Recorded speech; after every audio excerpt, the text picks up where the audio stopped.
పరిశుద్ధాత్మదేవుడు రాసిన ప్రకటన గ్రంథం. ఈ గ్రంథమును చదువువాడును వాటిని విని ఇందులో వ్రాయబడిన సంగతులను గైకును వారును ధన్యులు.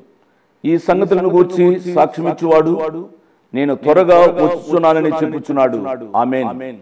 ప్రభువైన యేసు రమ్ము అని ఆ ప్రభువును ఆహ్వానిస్తూ ప్రకటన గ్రంథాన్ని మనం ధ్యానం చేసుకుందాం.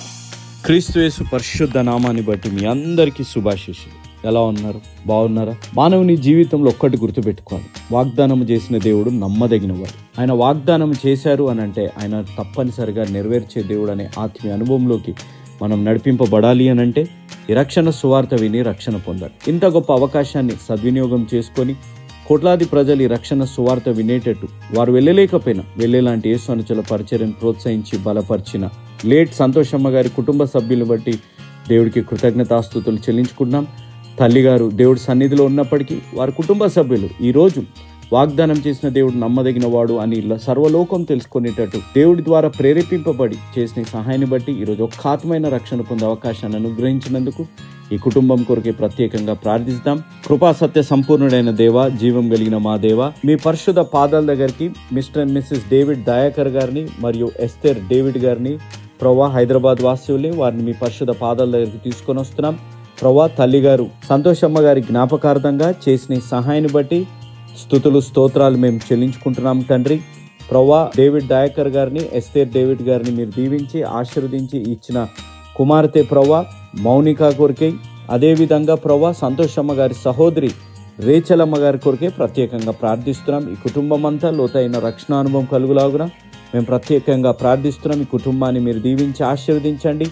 సంతోషమ్మ గారు ప్రవ్వా మీ సన్నిధిలో ఉన్నప్పటికీ వారి అల్లుడు గారిని డేవిడ్ దయాకర్ గారిని, కుమార్తె ఎస్తేర్ గారిని, మనవరాలు ప్రవ్వా మౌనిక గారిని, అదేవిధంగా సంతోషమ్మ గారి సహోదరి రేచల్ గారిని ప్రవ్వా మీ పాదాల దగ్గర తీసుకొని వస్తున్నాం. ఈ కుటుంబాన్ని మీరు దీవించి ఆశీర్వదించి బలపరిచి నడిపించండి. వారి జీవితాల్లో ఉన్న ప్రతి హృదయవాంఛని మీరు నెరవేర్చమని మేము బ్రతిమలాడుతున్నాం. ఈ కుటుంబానికి ఈరోజు ఈ వాక్యం వింటున్న ప్రతి బిడ్డకి, ఈ వాక్యం విని రక్షణ తీర్మానం తీసుకోబోతున్న బిడ్డలకి మీ ద్వారా ప్రేరేపింపబడిస్తున్న వాగ్దానము, ఆజ్ఞ, సూక్తి తండ్రి వాత్సల్యముతో నిన్ను సమకూర్చేదను. యెషయా గ్రంథం 54వ అధ్యాయం 7వ వచనం, అదేవిధంగా ఆజ్ఞ భయపడకుము.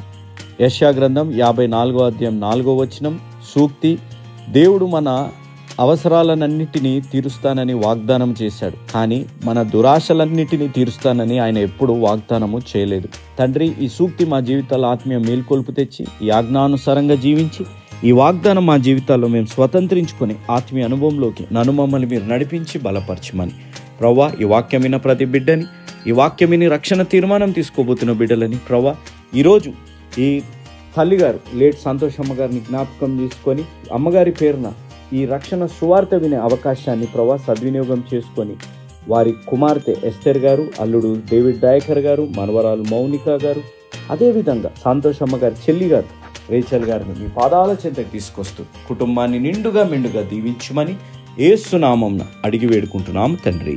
ఆమేన్. Praise the lord. దేవుని నామానికి మహిమ కలుగును గాక. బాగున్నారు కదా? ఈ పక్కనున్న వీడియోని చూస్తుండండి. దేవుడు మనం ఎంత ధన్యత చేసుకున్నాం. ఈ ప్రాంతము మన ముంబై అనగా ఆర్థిక రాజధానిగా భారతదేశంలో పిలువబడే ముంబై ప్రాంతాన్ని డ్రీమ్ సిటీ అని పిలువబడేది. అనేక సినిమా తారాలు కానీ, పొలిటీషియన్స్ కానీ, అనేక మంది వ్యాపారవేత్తలు, ధనవంతులు లోకంలో ఉన్నవారు ఉండే ప్రాంతం.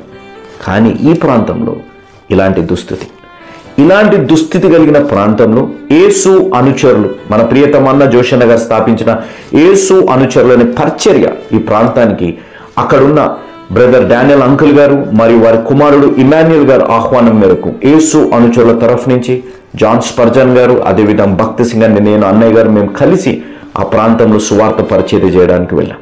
మా కళ్ళల్లో నీళ్లు వచ్చేసి ఆ ప్రాంతాన్ని చూసినప్పుడు, ఆ ప్రాంతంలో ఉన్న పరిస్థితులు బ్రతుకుతున్న ఇవి చూస్తున్నప్పుడు తట్టుకోలేని పరిస్థితి. ఎందుకు నేను ఈ మాట అంటున్నాను అనంటే, అక్కడున్న వారు చెప్తున్న మాట, ఉదయకాలం 5 గంటల నుంచి 12 గంటల వరకే అంటే బాత్రూమ్స్ ఉంటాయి, తర్వాత ఇంకా బాత్రూమ్స్ క్లోజ్ చేసేస్తారు అని అన్నారు. ఎందుకు ఈ మాట అంటున్నానంటే, నేను అడిగాను, ఎవరికైనా మోషన్స్ కానీ కడుపుతో ఇబ్బంది ఉంటే ఏంటంటే ఏం చేయలేమండి. మరి ఇంట్లో బాత్రూమ్స్ ఉండవా అంటే ఇంట్లో బాత్రూమ్ కూడా ఉండదు. ఒక మారుతి 800 కార్ అలాంటి స్థలము వారికి ఇల్లు, వెంటిలేషన్ లేదు, ఏది లేదు. మీరు వీడియోస్ చూస్తుంటే మీరు నా కళ్ళలో నీళ్ళు వచ్చేసి, దేవుడు ఎంత గొప్పగా మనల్ని ఆశీర్వదించి దీవించినప్పుడు ఇలాంటి వారి దగ్గరికి మనం వెళ్ళాలి, ఇలాంటి వారికి సువార్త చెప్పాలి, ఇలాంటి వారిని మనం రక్షణలోకి నడిపించాలి. కాబట్టి దేవుడు ఇచ్చిన గొప్ప భాగ్యాన్ని బట్టి దేవుడికి ఎంతో వందనాలు చెల్లించుకుంటున్నాం. యేసు అనుచరుల పరిచర్య ఈ విధంగా ముందుకు వెళ్తుంది అంటే దేవుని కృప, మీలాంటి వారి ప్రార్థన. కాబట్టి ఈ విధంగానే ప్రార్థించండి, ప్రోత్సహించండి. జోషన్న గారు ఏ విధమైన ఉద్దేశంతోనైతే ఈ పరిచర్యను ప్రారంభించారు ఆ ఉద్దేశాన్ని మేము ముందుకు కొనసాగిస్తూ ఉన్నాం. కాబట్టి మీరు ఆశీర్వదింపబడ్డారు, అనేకులకి ఆశీర్వాదకరంగా ఉండండి అన్నది నా మనవి. మాకు సహాయం చేయండి అనేది కాదు, మేమేదో గొప్ప పని చేశామనేది కాదు, కానీ కళ్ళల్లో నీళ్ళు వచ్చే పరిస్థితి, బాత్రూమ్స్ లేకుండా ఇంట్లో ఆడవాళ్ళు కానీ చిన్నపిల్లలు కానీ కడుపు ఇబ్బంది కలిగినప్పుడు, మోషన్స్ వచ్చినప్పుడు వారి పరిస్థితి. ఆ చర్చిలో కూడా, మేము వెళ్ళిన చర్చిలో కూడా బాత్రూమ్ లేదు. చిన్న ఇంతే ఒక రూమ్ ఉంటే కమోడ్ లేదు, బాత్రూమ్కి వెళ్ళే ఫెసిలిటీ కేవలం ఒక చిన్న హోల్ పెట్టి అయ్యగారు ఇక్కడే పోసుకోవాలి, లేకపోతే ఇక్కడ బాత్రూమ్ కడితే ఇల్లీగల్ అని చెప్పి అని అన్నారు. కానీ దేవుడు ఆయనకి ఎంతో వందనాలు, పాదాభివందనాలు. ఇలాంటి ప్రాంతాల్లో వెళ్ళి సువార్త చెప్పే అవకాశాన్ని అనుగ్రహించారు. మా కొరకు ప్రార్థించండి. మీ ప్రార్థననే మా జీవితాలు ఇంకా ధైర్యాన్ని తెస్తుంది, మీ ప్రార్థననే మా జీవితాలు ఇంకా ఉత్సాహం తెస్తుంది, దేనికైనా ముందుకు వెళ్ళి దేవుని సువార్త చెప్పాలని. కాబట్టి ప్రార్థించండి, ప్రోత్సహించండి. దేవుడు దీవించునుగాక. ఆమేన్. Praise the lord. మీరందరూ బాగుగా ఉన్నారని ఆశపడుతున్నాను. చాలామంది ఫోన్ల ద్వారా మాట్లాడుతూ ఉంటారు, కొంతమంది ఉత్తరాల ద్వారా మాట్లాడుతూ ఉంటారు, అనగా రాస్తూ ఉంటారు. మీ అందరికీ ప్రత్యేక వందనాలు. దేవుడు మిమ్మల్ని నిండారుగా దీవించాలి. యవన బిడ్డలారా, కాలేజీకి క్రమంగా వెళుతున్నారా? కొంతమంది బిడ్డలు హాస్టల్లో ఉండవచ్చు, కొంతమంది బిడ్డలు డే స్కాలర్గా ఇంటి దగ్గర నుంచి వెళుతూ ఉండవచ్చు. క్రమంగా వెళ్ళండి, క్రమంగా చదువుకోండి. మీ యవన ప్రాయంలోనే యేసు ప్రభు వారిని మీ సొంత రక్షకునిగా అంగీకరించండి. మీ జీవితాలు దీవించబడతాయి అనే విషయాన్ని జ్ఞాపకం చేస్తున్నాను. వాక్యం వింటున్న ప్రియ తమ్ముడు, చెల్లి, మీకు వివాహమైంది కదూ? మీ భార్య భర్తల యొక్క దాంపత్య జీవితం ఏ రీతిగా ఉంది? శాంతి సమాధానంతో, సంతోషము సంతృప్తితో మీ కుటుంబ జీవితం జరుగుతుందా? ఎందుకు కొట్లాడుతున్నారు? ఎందుకు శాంతి సమాధానం మీ ఇళ్లలో లేదు? ఈ విషయాలు ఆలోచించాలి. శాంతికి సమాధానానికి భంగం కలిగించే విషయాలు, సమస్యలు ఏవైనా ఉంటే వాటిని సర్దుకొని శాంతి సమాధానంతో జీవించడానికి ప్రభు పాద సన్నిధికి రావడం అలవాటు చేసుకోమని ప్రభు పక్షంగా మనవి చేస్తున్నాను. ఎంతకాలం ఈ యొక్క సమస్యలు? ప్రియులరా, కొంతమంది యవన బిడ్డలు ఫోన్ చేసి చెప్తూ ఉంటారు, మాది ఇల్లు కాదు, దయ్యాల కొంప, దయచేసి మా ఇంటి కొరకు ప్రార్థన చేయండి అంటూ ఉంటారు. యవన బిడ్డలు ఎంత కృంగిపోకపోతే ఆ రీతిగా చెబుతారు అండి. దయచేసి తల్లిదండ్రులుగా మన కుటుంబాలు గూర్చి ఆలోచించవలసిన బాధ్యత మన మీద ఉంది అనే విషయాన్ని జ్ఞాపకం చేస్తున్నాను. మంచిది, ఇక పాఠంలోనికి వెళదాం. పాఠంలోనికి వెళ్ళడానికి ముందుగా ప్రార్థన చేసుకుందాం. తల వంచండి, కళ్ళు మూసుకునండి. వీలున్న వారందరూ దయచేసి మోకరించండి, ప్రార్థనలో ఏకీభవించండి. ప్రార్థన చేస్తున్నాను. కృపా సత్య సంపూర్ణుడు అయిన మా ప్రియ పరలోకపు తండ్రి, వందనాలు, స్తోత్రాలు నాయనా. మీ కృపాసనాన్ని సమీపించే భాగ్యాన్ని మీరు మాకు ఇచ్చినందుకై వందనాలు, స్తోత్రాలు చెల్లిస్తూ ఉన్నాం. ఆయన ఏమి చెల్లించి మీ రుణాన్ని తీర్చుకోగలం ప్రభువా? నిండు హృదయంతో మిమ్మల్ని స్తుతించి ఆరాధించి పరలోకపు భక్తులతో కలిసి హల్లెలూయా అని మిమ్మల్ని స్తుతించే భాగ్యాన్ని మీరు మాకు ఇచ్చినందుకై నాయన స్తుతిస్తున్నాం ప్రభువా. నాయన ఎంతమంది టీవీ దగ్గరికి వచ్చి వాక్యాన్ని వినడానికి ఇష్టపడుతున్నారో వారందరినీ నిండారుగా మీ వాక్య సమృద్ధి చేత దీవించుమని అడుగుతున్నాను నాయన. భిన్న విభిన్న మనస్తత్వాలు కలిగిన వారు వాక్యాన్ని వినడానికి వచ్చారు ప్రభువా. ఏవైనా శారీరక, మానసిక, ఆధ్యాత్మిక అక్కర్లు ఉంటే మీ కృపలోంచి వారి అక్కర్లు తీర్చుమని అడుగుతున్నాం ప్రభువా. ఎంతోమంది అనారోగ్యంగా ఉండి కూడా వాక్యాన్ని వినడానికి వచ్చారు. మీ కృపగలిగిన హస్తము చేత వారిని ముట్టి సంపూర్ణమైన స్వస్థత వారికి దయచేయమని అడుగుతున్నాను నాయనా. మానసికంగా కృంగిపోయిన వారు ఉన్నారు.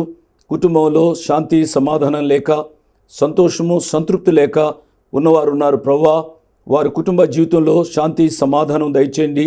భార్యాభర్తల మధ్య సరైన అవగాహన దయచేయమని అడుగుతున్నాను. అయినా యవ్వన బిడ్డలు కూడా వాక్యాన్ని వింటున్నారు.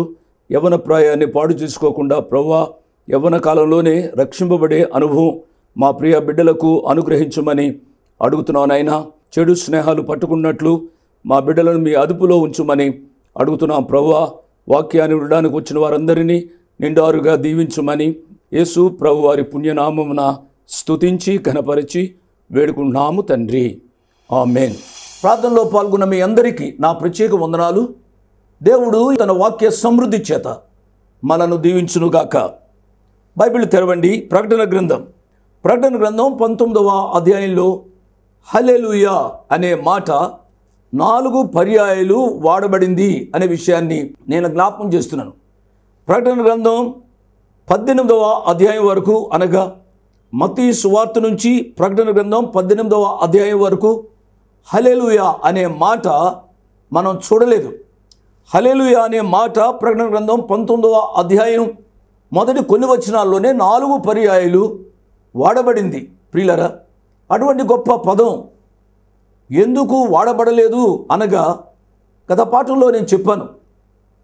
యేసు ప్రభువారు అనగా పెండ్లి కుమారుడిగా రాబోతున్న యేసు ప్రభువారు పెండ్లి కుమార్తె అయిన సంఘాన్ని వివాహమాడబోతున్నారు.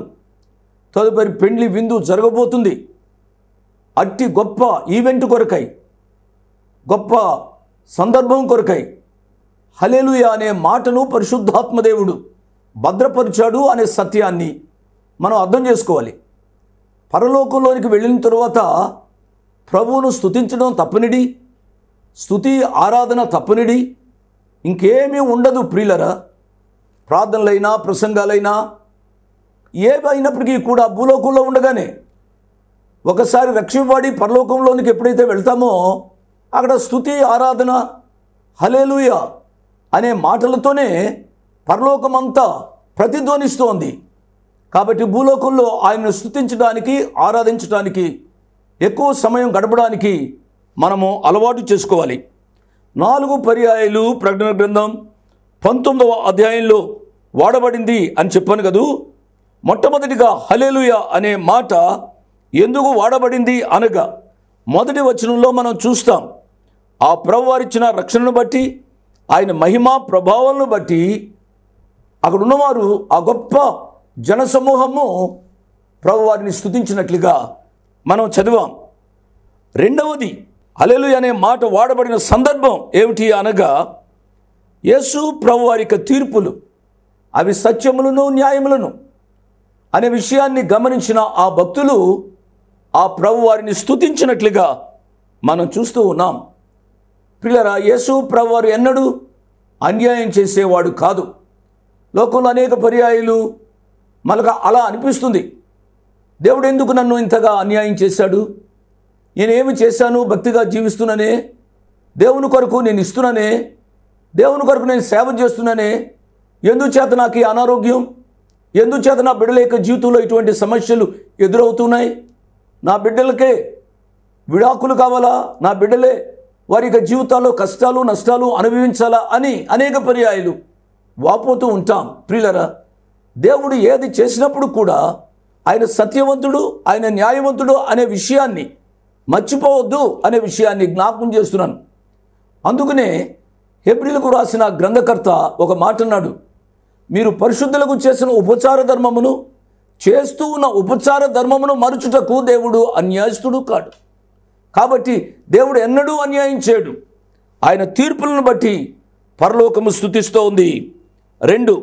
మూడవది ఏమిటి అనగా 24 పెద్దలు 4 జీవులు సాగిలపడి ప్రభు వారిని స్తుతిస్తూ ఉన్నారు అనగా హల్లెలూయా అని చెబుతూ ఉన్నట్లుగా మనం చూస్తూ ఉన్నాం.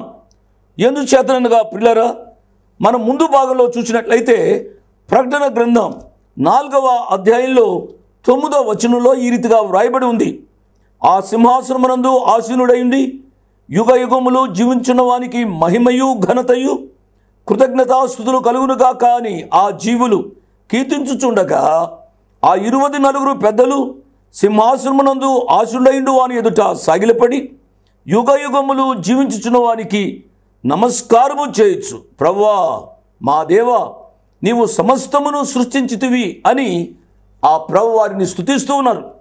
ప్రభువారిని ఏ రీతిగా స్తుతిస్తున్నారు అనగా, నీవే మహిమ ఘనత ప్రభావములు పొంద అర్హుడు అని చెప్పుచు తమ కిరీటములను ఆ సింహాసనం ఎదుట వేసి ఆ ప్రభువారిని స్తుతిస్తూ ఉన్నారు. వాక్యం వింటున్న నా ప్రియ తమ్ముడు, నా ప్రియ చెలమా, నీ జీవితంలో ఏది నీకు కిరీటం అనుకుంటున్నావో, నీ విద్య, నీ ఉద్యోగమా, నీ అందచందాలా, నీ ఆస్తిపాస్తులా, ఏది నీకు కిరీటాలు అనుకుంటున్నావో వాటిని ప్రభు పాదాల ఎదుట వేసి ప్రభువారిని స్తుతించు. హల్లెలూయా అని చెప్పి ప్రభువారిని గణపరచుమని ప్రభు పక్షంగా నేను మనవి చేస్తూ ఉన్నాను. 4వ సందర్భము ఏమిటి అనగా 7వ వచనంలో చూస్తాం. సర్వాధికారియు ప్రభువునగు మన దేవుడు ఏలుచున్నాడు, ఆయనను స్తుతింపిల్లరా. ఆయనను ఎందుకు స్తుతించాలి అనగా, ఆయన ఏలుతున్నాడు, ఆయన సర్వాధికారి, ఆయన ప్రభు, ఆయన పరిపాలనలో ఉన్న గంభీర్యత, ఆయన పరిపాలనలో ఉన్న గొప్పతనాన్ని బట్టి ఆ ప్రభు వారిని స్తుతించాలి. పౌలు గారు ఫిలిప్పీలకు రాసిన పత్రిక 2వ అధ్యాయము 11వ వచనంలో ఈ రీతిగా వ్రాయబడి ఉంది. ప్రతి నాలుకయు తండ్రి అయిన దేవుని మహిమార్థమై యేసుక్రీస్తు ప్రభు అని ఒప్పుకొనున్నట్లును దేవుడు ఆయనను అధికముగా హెచ్చించి ప్రతి నామమునకు పైనామమును ఆయనకు అనుగ్రహించెను. హల్లెలూయా. దేవుని నామానికి స్తోత్రం. నేను మనవి చేస్తున్నాను, ఆయన యొక్క గొప్పతనాన్ని బట్టి, ఆయన ఏలికను బట్టి ప్రభు వారిని స్తుతించాలి అని ప్రభు పక్షంగా నేను మనవి చేస్తున్నాను. మంచిది. 7వ వచనాన్ని నేను చదువుతున్నానండి. గొర్రె పిల్ల వివాహోత్సవ సమయము వచ్చినది, ఆయన భార్య తన్ను తాను సిద్ధపరచుకుని ఉన్నది గనుక మనము సంతోషపడి ఉత్సహించి ఆయనను మహిమపరచుదమని చెప్పగా వింటిని. ప్రియులరా, గొప్ప స్వరముతో ఆ ప్రభు వారి గూర్చి, ఆ ప్రభు వారి యొక్క మహిమను ఈ రీతిగా వివరిస్తున్నారు. గొర్రె పిల్ల వివాహ ఉత్సవ సమయము వచ్చి ఉన్నది. అవును, ఈ యొక్క సందర్భంలో వివాహాన్ని గూర్చి మనము ఆలోచించాలి. గొప్ప సందర్భం కొరకై, గొప్ప అకేషన్ కొరకై భూలోకంలో సంఘము సిద్ధపడుతూ ఉంది. ఆ సంఘము ప్రియులరా ఒకానొక దినాన్ని పెండ్లి కుమార్తెగా కాబోతుంది అనే సత్యాన్ని మనం గమనించాలి. పెండ్లి కుమార్తెగా కాబోతుంది అన్నప్పుడు పెండ్లి కుమారుడు ఎవరు అని మనం ఆలోచించినట్లయితే, పెండ్లి కుమారుడు మన ప్రభు అయిన యేసు ప్రభు. యేసు ప్రభు వారు పెండ్లి కుమారునిగా ఉన్న సందర్భంలో రక్షింపబడిన నీవు పెండ్లి కుమార్తెగా ఉంటావు అనే విషయాన్ని గమనిస్తే నీ శరీరము పులకరించాలి అనే విషయాన్ని జ్ఞాపకం చేస్తున్నాను. పెండ్లవుతున్న యవన బిడ్డలను పలకరిస్తూ ఉన్నప్పుడు, అబ్బాయి పెండ్లవుతుందని విన్నాను, అమ్మాయి ఎవరు, పెండ్లి కుమార్తె ఎవరు అని అడిగితే ముసిముసి నవ్వుతూ ఆ పెండ్లి కుమారుడు కొన్న యవనస్తుడు తనకు భార్య కాబోతున్న ఆ యవనస్తురాలను వర్ణిస్తూ ఉంటాడు. ఎంత సంతోషము తన ముఖంలో ఉంటుంది అండి. అదే రీతిగా అమ్మాయిని అడిగితే అమ్మాయి తల వంచుకొని ఆ పెండ్లి కుమారుని ఊహిస్తూ ఏమేమో విషయాలు చెప్తూ ఉంటుంది. వారి ముఖాల్లో ఎంత సంతోషం ఉంటుందో ఆలోచించాలి. నా ప్రియ తమ్ముడు, నా ప్రియ చెల్లి, ఒక గొప్ప అకేషన్ కొరకై, ఒక గొప్ప సందర్భం కొరకై నీవు నేను భూలోకంలో సిద్ధపడుతూ ఉన్నాం. ఈ సత్యాన్ని గమనించాలి. ప్రకటన గ్రంథం 4వ అధ్యాయంలో సంఘం ఎత్తబడింది అండి. భూలోకంలో 7 ఏళ్ల మహాశ్రమలు జరుగుతూ ఉంటాయి. 7 ఏళ్ల మహాశ్రమలు అయిన తదుపరి సంఘము యేసు ప్రభువారు కలిసి వివాహం ఆడబోతున్నారు అనే విషయాన్ని జ్ఞాపకం చేస్తున్నాను. గొర్రె పిల్ల వివాహోత్సవ సమయము వచ్చి ఉన్నది. వివాహము అనే మాట మనము ఆలోచిస్తున్నప్పుడు ఆయా సందర్భాల్లో నేను చెప్పాను, వివాహము అనగా 4 అక్షరాల సముదాయం. వివాహము వి వా హ మో. వి అనగా విడివిడిగా ఉన్నవారు, వా అనగా వాక్యముతో అనగా దేవునితో, హ అనగా హత్తుకొనున్నట్లు, ము అనగా ముడివేయుట. ఎంత గొప్ప అనుభవం అండి. విడివిడిగా ఉన్న ఇద్దరు యవనస్తులు దేవుని వాక్యముతో లేక దేవునితో హత్తుకొనున్నట్లు ముడివేసేది. ఇది గొప్ప మర్మము అన్నారు పౌలు గారు. ఎఫెసీయులకు రాసిన పత్రిక 5వ అధ్యాయము 31వ వచనం, ఈ హేతువు చేత పురుషుడు తన తండ్రిని తల్లిని విడిచి తన భార్యను హత్తుకొనును, వారిద్దరును ఏక శరీరమగుదురు. ఇది మానవుని యొక్క ఊహకు మించినది. రెండు శరీరాలు ఏక శరీరమగుదురు అనే మాటలో ఉన్న ఆ గొప్ప అర్థాన్ని భార్యాభర్తలుగా చేయబడబోతున్నా లేక భార్యాభర్తలుగా తీర్చబడిన యవనస్తులు గ్రహించినట్లయితే వారి సంసార జీవితము సుఖప్రాయంగా ఉంటుంది అనే విషయాన్ని నేను జ్ఞాపకం చేస్తున్నాను. ఈ మర్మము గొప్పది. అయితే నేను క్రీస్తును గూర్చి సంఘమును గూర్చి చెప్పుచున్నాను. నా ప్రియ తమ్ముడు, నా ప్రియ చెల్లి, నీకు వివాహమైందా? నీకు వివాహమైతే నీ దాంపత్య జీవితము ఏ రీతిగా ఉంది? నా దాంపత్య జీవితం సరిగా లేదు అంటున్నావా? నా భర్త నాతో సరిగా ఉండడం లేదు, నా భార్య నాతో సరిగా ఉండడం లేదు అని నువ్వు అంటున్నావమ్మా, అంటున్నావా బాబు? ఎందుచేత నీ సంసార జీవితం చెడిపోయింది? నువ్వు ఆలోచించాలి. దేవుని యొక్క వాక్యం సెలవిస్తోంది సంసార జీవితము బాగా ఉండాలి అనగా దేవుని వాక్యంలో పౌలు గారు రాసిన మాట, ఇంకొక మాట నేను చదువుతాను అండి. ఎఫెసీయులకు రాసిన పత్రిక అదే 5వ అధ్యాయంలో రాయబడిన మాట ఏమిటనగా 18వ వచనం, మరియు మద్యముతో మత్తులైండుకుడి, దానిలో దుర్వ్యాపారం కలదు, అయితే ఆత్మపూర్ణులైండుడి. ఏ భార్య భర్త ఆత్మపూర్ణులై ఉంటారో వారి సంసార జీవితం, వారి కుటుంబ జీవితం ఎంతో సుఖవంతంగా ఉంటుంది అనే విషయాన్ని నేను జ్ఞాపకం చేస్తున్నాను. ఆత్మపూర్ణులైండుడి. Be filled with the spirit of God. దేవుని ఆత్మ చేత మనము పూర్ణత కలిగి జీవించాలి. ప్రియులారా, పౌలు గారు ఇదే ఎఫెసీ సంఘానికి వ్రాస్తూ 3 మాటలు ఆయన వాడారు. మొదటి అధ్యాయం 13వ వచనాన్ని చదువుతున్నాను. మీరును సత్యవాక్యమును అనగా మీ రక్షణ సువార్తను విని క్రీస్తునందు విశ్వాసముంచి వాగ్దానము చేయబడిన ఆత్మ చేత ముద్రింపబడితిరి. You are sealed by the spirit of God. ఎప్పుడు? దేవుని యొక్క రక్షణ సువార్తను విని ఆ ప్రభుని యందు విశ్వాసం ఉంచడం ద్వారా ప్రభువారు వాగ్దానము చేయబడిన ఆ రక్షణానుభవం అనే కార్యము దేవుని యొక్క ఆత్మ చేత జరిగిందని ఎరిగిన వారు దేవుని ఆత్మ చేత ముద్రించబడ్డారు అనే సత్యాన్ని గమనించాలి. రక్షణ అనేది పరిశుద్ధాత్మ దేవుని కార్యం అనే సత్యాన్ని గమనించాలి. కనుక ఎవరైతే రక్షింపబడ్డారో, రక్షింపబడి కుటుంబ జీవితంలోనికి వచ్చిన ప్రియ బిడ్డలు శాంతి సమాధానంతో, సంతోషము సంతృప్తితో వారి జీవితాన్ని సాగించాలి. వారు ఉదయకాలము లేచి భార్యాభర్తలుగా వారు దేవుని వాక్యాన్ని చదవాలి. వారు సాయంకాలము వారు నిద్రించడానికి ముందుగా భార్యాభర్తలుగా మోకరించి వారు ప్రార్థన చేసుకోవాలి.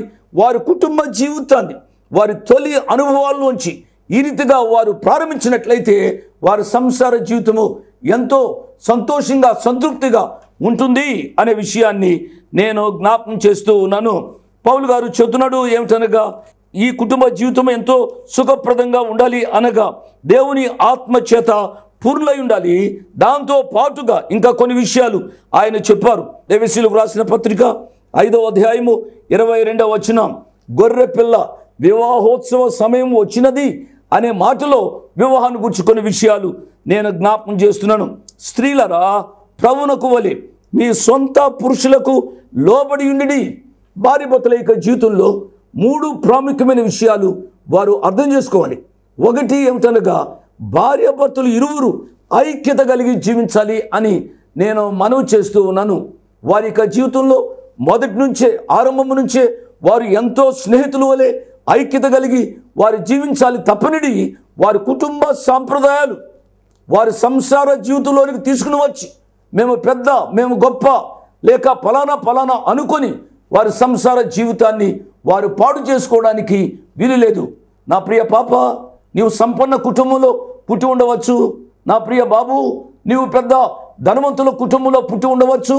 నువ్వు చేసుకున్న నీ భాగస్వామి పేదరికంలో ఉండవచ్చు. అయినంత మాత్రం చేత ఒకరినొకరు కించపరుచుకోవడం మంచిది కాదు అనే విషయాన్ని నేను జ్ఞాపకం చేస్తున్నాను. వారి యొక్క జీవితంలో ఐక్యత కలిగి ఇద్దరు ఒకరే అని ఎరిగి వారి సంసార జీవితాన్ని వారు సాగించుకోవాలి అని మనవి చేస్తున్నాను.